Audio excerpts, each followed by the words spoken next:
DJ Dinesh sound चुमचुमी।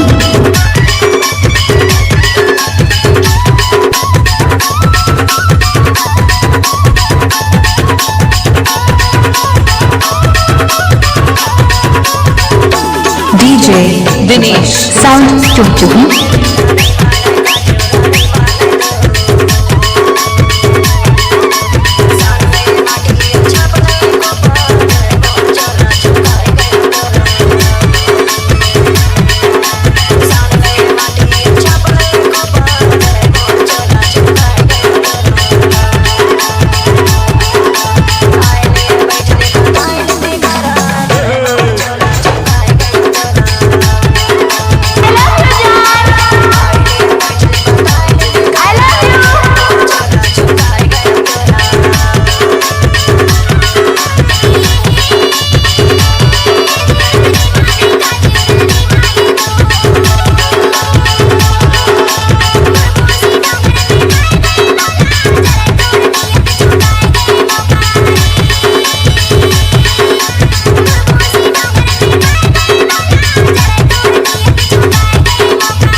DJ Dinesh sound चुमचुमी।